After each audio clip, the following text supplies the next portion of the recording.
So I like, how did you even begin getting into the filmmaking space? Because I had the pleasure of watching your short film. Yeah. Jose Jimenez was introduced me to you guys and to the short film, and that was my first impression of you. Was actually seeing you in that film. And he's like, yeah, he wrote this, he directed it, and he acted in it. And then I saw the short film, and I was like, who is this guy? Because like I was like, and then he was like, oh yeah, he's like 19 too. I was like, what? And then like obviously, I know you're 20 now, but like the reality is like I was completely blown away. I was like, this kid, and I was like, this is a local filmmaker? He's like, yeah, man, we're gonna potentially work with them. And I was like, I gotta get to know this person. So Thank you, man. I mean, it's an incredible short film, and I think you've like done a really good job of like showing what it's like to want to make things in this town, and like the energy that it requires, and the feeling that you have when you're riding your bike down Division trying to imagine what you're going to make and like how it's going to live on and how people are going to interact with it and the chances that you have to take in order to get there. Yeah. At least that's my impression that I got from just the one time viewing that I got to have of it. There's way more going on in the short film than that, but like that's I could feel that experience because I've lived in Grand Rapids since I was 15 years old, and some of the things that you did in that short film, I was like, I've done that, like, and also struggled with some of those heart senses and like those heart pulls. So, and you nailed it. Thank you, man. No, and thank you so much. Thank you so much for everything that you just said, Kaiten. But also thank you for like having me, like talking at your program, man. I forgot to. I feel like we went so on in the conversation, dude, that I kind of like forgot to like say thank you for having me here, but also thank you for all your words. Like when it comes to Volador, yeah, I think it was from like the beginning. I always wanted for it to be as collaborative as I could. I knew if I really wanted to tell my story and if I really wanted to represent my culture, I needed a team behind, and I knew that I couldn't mess up. I knew that if I was going to talk about such a personal thing, I had to take it really seriously. Mm-hmm. And as soon as I started taking it seriously, other people will start taking it seriously as well. I cannot forget about saying thank you to my co-director, Tessa Osborne. She was a person who really helped pushing this project, and for it to be possible, she was necessary. Like she was needed in the team. Unfortunately, we weren't able to find someone Hispanic. We couldn't find a Hispanic kid who could speak Spanish, who could also act. Those two things like were just really hard to find in Grand Rapids in a person. And yeah, I had to like I didn't want to act, but I had to do it for the thing to happen. And Tessa was able to kind of like be someone that I can lean on in order for the vision to still be happening, and in order for me to act and also direct at the same time. Well, Yeah. I think you should keep that in your pocket for future projects, for the fact that you can actually step in front of the camera too. Even if Thank you're you, not man. somebody that typically is going to do that, I think the piece really worked because of it. Thank you, man. Okay, I know you're part of this film collective. What do you want people to know about this film Yeah. collective, Aves, that you're a part of, and like the work that you guys are doing? Because we've got the chance of collaborating with you, me and Dom have, and Yeah. in general, we enjoy the process, but I don't think enough people in town know about you guys yet. Yeah, so I guess for the people who don't know about us, I mean, I wasn't the one who started it. The story goes, I want to give a shout out to Omar Arredondo, that he has been the guy who has like bring us all together.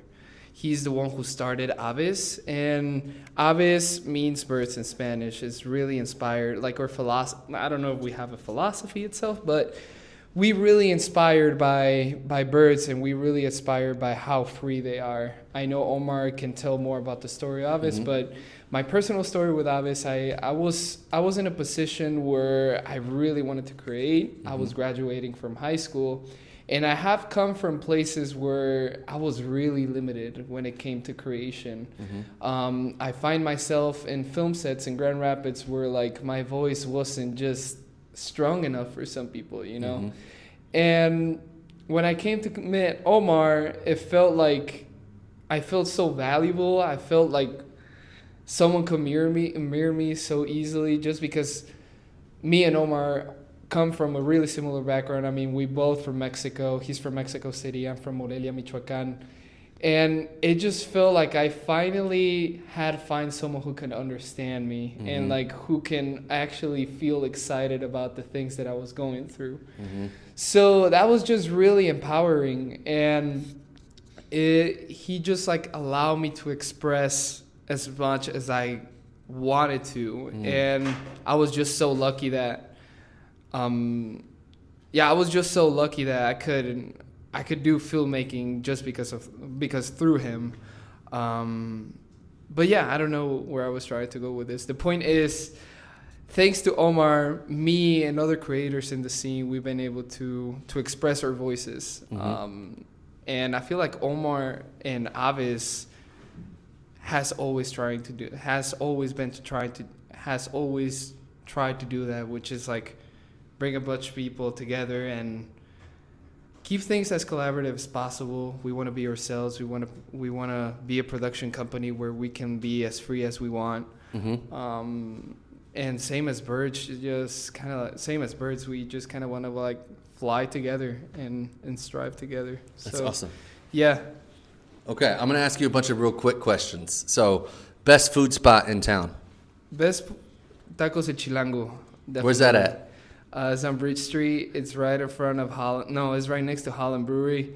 It's like, if anyone knows where Fratelli is, it's right under Fratelli's. Sweet.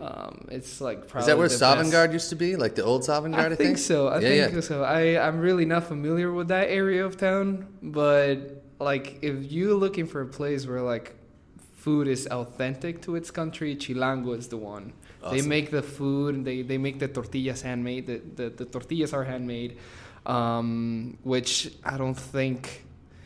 Rarely any Mexican restaurant does that. So yeah, they're actually really, really good. Awesome. Album that you can't stop listening to right now and/or song.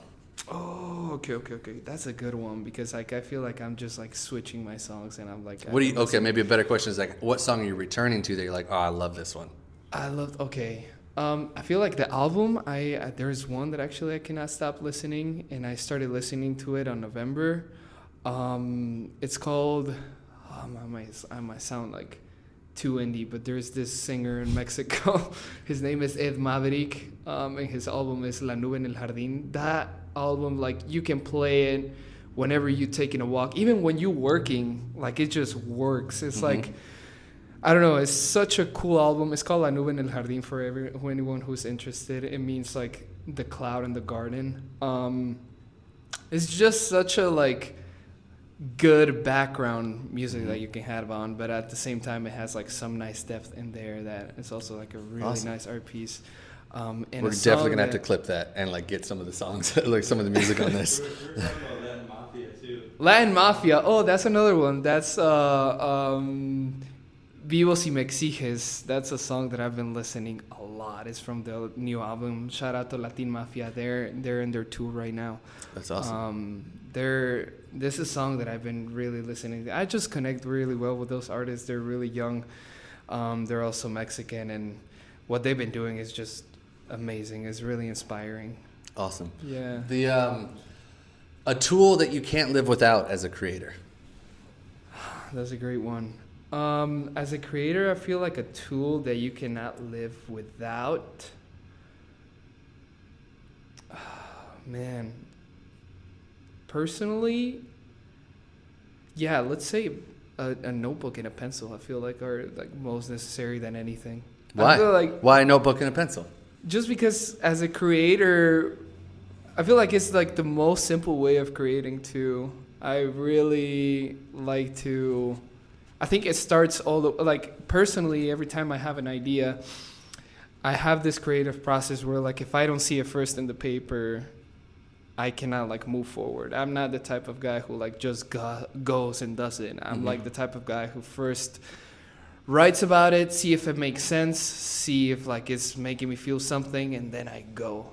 And also like the paper and the pencil are just a way of like stealing ideas. Rather, like if you're walking outside, let's say, and like you see something that inspires you and that brings an idea, the fastest way that the fastest thing that you can do is write that idea, right? So I think, yeah, a pen and a pencil, and also if you have a picture in your mind, drawing it with the notebook and pencil. I don't know if That's a great answer. No, I think that's a great answer. Yeah. Your favorite person right now? You're obviously gonna ruffle some feathers. Who's your favorite person to collaborate with right now? Because like I know you have a whole Wow. team of people, but I think this matters. People need to know who their fans are. Like when you're making something, you're like, I can't get enough of this person making something with them. Okay, the first person The first person that comes to your mind. I know that there's I'm collaborating right now with. Yeah, in general. Like, is it Omar? Is it Kenny? Is it your brother? I know you and your brother have been doing stuff. Damn. Like, I know this is a tricky question. I'm doing it on purpose. It's a tricky one because everyone has its special things, you know. Yeah, I but could like, say- it's I like could me say- okay, I'll give you an example. I Yeah. have 11 siblings. Yeah. I have a favorite sibling. It changes sometimes. It definitely changes, but Yeah. like at certain moments, I definitely have a favorite sibling. Yeah, it's So- crazy the fact me and Kate have had conversations before where you talk about your siblings. I feel like we can be talking about your siblings in a whole podcast. I feel like Probably. we should take an episode just to talk about your siblings. That's though. when Dom can interview me. We'll do that in the future. Yeah, we should do that. But that's a great question. I think it depends the project because let's say You're playing nice. You're playing nice. Who's your favorite person to collaborate with right now? Like, All right, I'm gonna say it. I'm gonna be straight up. Rico Padilla, my cousin. okay. I think why? Because I feel like I'm not really agree with the way he does things sometimes. He just pays too much attention into the details though, where it gets like crazy. Where he's like, no, I can't. Like, every step he does, I swear, every step he does, he's thinking about it. Like I cannot be losing time in this thing or that. He's just really picky how he picks his time. Where I'm like the totally opposite. I can be having fun washing the dishes. I can be having fun taking a walk. I'm like, have you seen Perfect Days? I haven't. The movie. Oh, I should Well, I check it. haven't either, but I have I have heard great things about it. But it talks about being patient, being present at the time, and like, man, I'm a person. I think it comes from my parents. Where I don't want to make this too long, but it comes from my parents. They were really old, whatever, and I have taken that from them. Where I like to go in a really slow pace with my life, and I feel like Rico has that opposite thing where he's like in the go all the way and like paying attention to, but he also likes to relax. But I feel like when those two get combined in the work, it's like the perfect balance. Yeah, you Like, guys are looking at it from two different perspectives. Exactly. At all times. And I think it's like we get to be productive, but also we get to like slow down in order for ideas to like start coming, you know?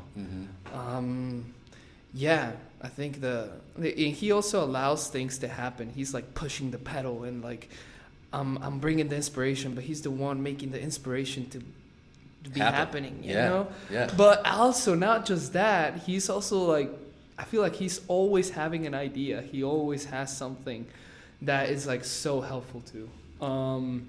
Yeah, just the most random thing. He can be someone that you can be bouncing a creative conversation and you always get something back from him.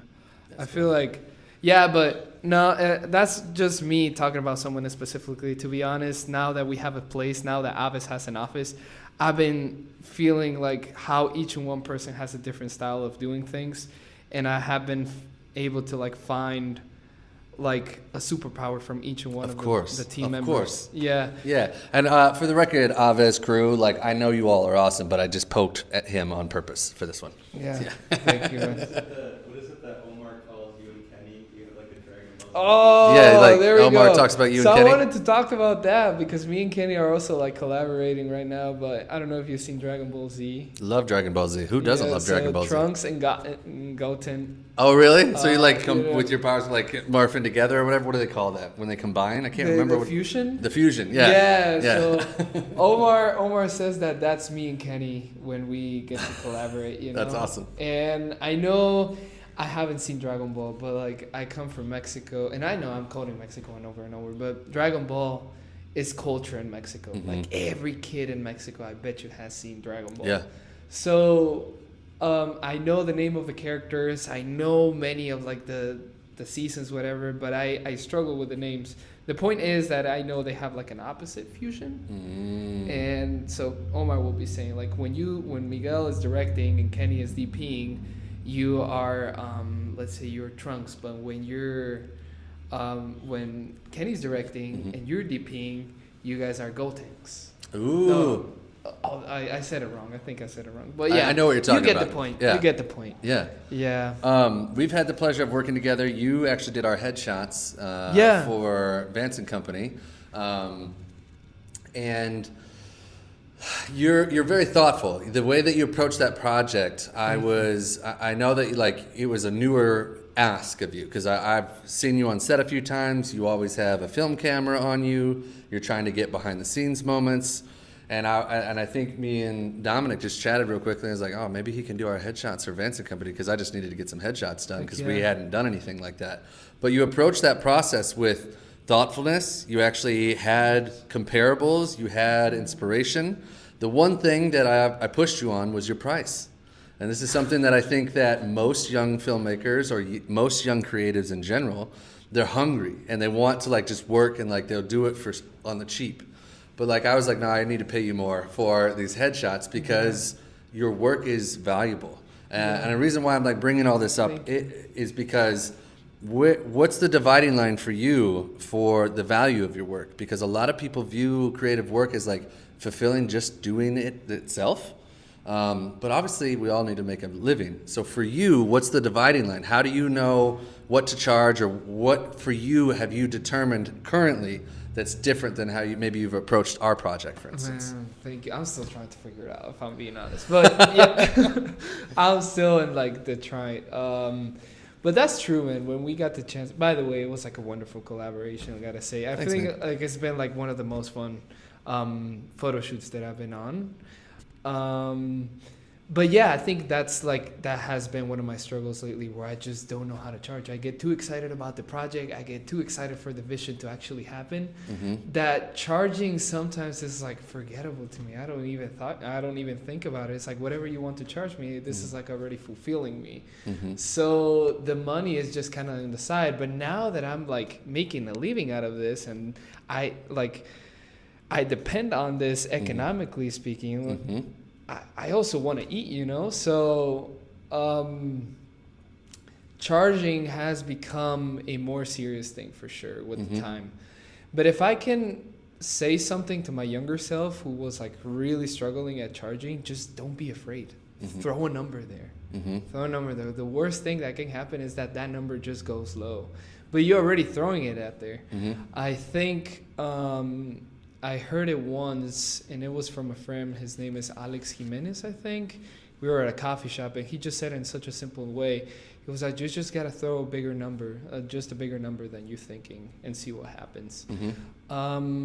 Because it's really important. I don't feel like there's many art going on in Grand Rapids. When it comes to Grand Rapids, like, art is not as strongest. So I think it's important for it. I know there's money in this town. I know there's people who want to support it. So why not ask for help? Why not like bring those prices up? Why not like at the end of the day, we're like, this is our job and we're not hurting anyone with making art. So why not might as well just charge some extra money for it? I don't know. That's my opinion. No, that's why I wanted your perspective, because the funny part is like I would say this like not in a weird way. I think we're on almost opposite sides of the spectrum. Like I'm like money first. I'm like, if we're not having a conversation about money, unless it's a project that I'm like extremely passionate about, like these conversations, I'm not doing anything. Yeah. like it's like I'm not even moving unless there's like. But I also have children, family, we're in different situations in that regard. Sure. However, I always value other people's perspectives on this stuff, because like I also remember being your age and not necessarily knowing my own value, or not necessarily knowing my skill set, and like that it is inherently valuable and I should charge appropriately for that. Yeah, your work matters, and your work is really valuable. I love. I'm like, I don't know what camera we're looking at. I don't know what you're looking, but it matters though. Think about it twice. And I remember doing those like 1,000 budget projects that I would just charge like $100. No way. If you're in there, think about it twice and don't be afraid of charging a little bit more. There's money in town that has to be used. Yep. So you asked something that I would tell my younger self. Yeah. That you really need to know, especially when it comes to making things and creating things and the things that you needed to keep going. For sure. First of all, I think it's going to be two things. If you feel like you want to create something and you feel like it's just giving you excitement and you're having that sensation, like, I want to create this song, or I want to create this album, I want to create this painting, I want to create whatever it is, I want to create this movie. If you're having that feeling, follow it. Fight for it. That's first of all. And second one, I'm going to steal a shout out to Kenny Acker again. He said something recently that has been popping in my mind a lot lately, and I feel like I would have loved to tell my younger self that. Even I would have loved to tell it to myself a year ago. You're greater than your talent. You're greater than what you think it makes you special. You're a human being, and that's like the most powerful thing already. So I don't think you have to put yourself in a box where you're just a filmmaker, or you're just a musician, or you're just an engineer. You're more than that. You're a human who can listen. You're a human that can be curious. You're a person that can just be connecting with others, and I feel like that's already powerful enough. So yeah, I feel like I will tell my younger self, like, you're not just a kid who wants to be a filmmaker. You're more than that, and you're already lucky enough for being that. So yeah, I feel like that will be it. Hell yeah. Hell yeah. Okay. The selfish part of the questions. I really want your perspective. What is it like working with Vance and Company? It's wonderful. It's freedom. It's like excitement too. I think working with Vance and Company, to be honest, I was nervous, guys. I was like, wait, why? I was a little bit nervous. I was like, wow, this is serious. I have never done something for a creative agency, first of all, so it definitely felt like I was doing something new. I was getting out of my comfort zone. Mm-hmm. And second, I had never done a photo shoot where I actually had to have like lights on, and like I had to bring a model, my friend, shout out to Lynn. So it definitely, I definitely felt a little bit nervous because of that. Not because of you guys, mm-hmm. But it was definitely because it was something new. But just working with you, I can tell you guys have really good chemistry. I can tell you guys are coming from like a really truthful place, which I value a lot. You can tell right away when someone is being truthful, or when someone is not coming from like an honest place. And I think your guys are not that case. I think your guys really are coming from a place that makes sense and that is truthful. It's me just repeating words, but that's how it is. I feel like just collaborating with you guys felt like I was collaborating with another friend. So yeah, it was just really cool. I really respect what you guys have. I really respect your guys' value. I feel like they kind of align with the ones we have at Avis and the ones that I have personally. So yeah. Yeah. Can you talk about that truth? Cool. What do you think that truth is? And you will not offend I think it's a different truth, but I really am curious what that truth is that you think that we operate from. Yeah. Man, it's hard to define. It's kind of like what Rick Rubin says is like more into the magical spectrum, you know? Mm-hmm. But I feel like the truthful, how it looks like to me, I think the truthful one, and I don't want to sound like, I don't want to sound mystical, or I don't want to sound like hippie in a sense, and I don't have nothing against hippies, but it feels like it's coming from a place of love rather than a place of fear. That's how I will define it. It comes from a place of the heart, without sounding mystical, as you said. I think that's the truth to me. Yeah, I could cry. That's very. I really appreciate you saying that, because that is. I mean, we are trying to operate from that place, because it's the better place to operate from. Without love, if you think about it, nothing makes sense. Yep. Like making a chair without love, making a food, making a meal without love, having a couple without love, it doesn't make sense. So I feel like the truth is like equal to love, I guess. Yeah. Yeah. That's awesome, man. I really appreciate you saying that. And then obviously we've had the privilege of like working on other projects outside of the headshots. What would you, if someone was like, man, I don't know if I could trust these people, what would you tell them? What would you tell them about us? What was the question again? Sorry, like if we've got to collaborate on film sets, we've got to see you in different environments, like we've got to work on projects at Steelcase, all these different spots, and like you've got to see us in different environments. Like if someone was like, I don't know about these guys, what would you tell them? Like about me and Dom specifically, because we are like people have known me in this town, but like it's different. It always changes. So. Yeah, let's say someone random comes at me. Depending in which realm they are, but I feel like whoever they are, no matter who it is, go talk to them, because I know the conversation is going to be good with them no matter what. Like no matter where it takes you, no matter if you're in the creative realm or no matter you're someone who like is just working at a corporate job. Nothing against the corporate jobs, but I know no matter where is the setting that you're in, I know if you go in with these guys, they're curious enough where the conversation is going to be popping and where you're going to feel really good. So if we're in a film set, let's say, I'll say, go talk to them. If you have a business idea, who knows, like collaborating with them might change your life. I feel like, yeah, I will say to them, go chat to them, ask them a couple questions. And I know they're down for the chat. They're down for conversation. So awesome.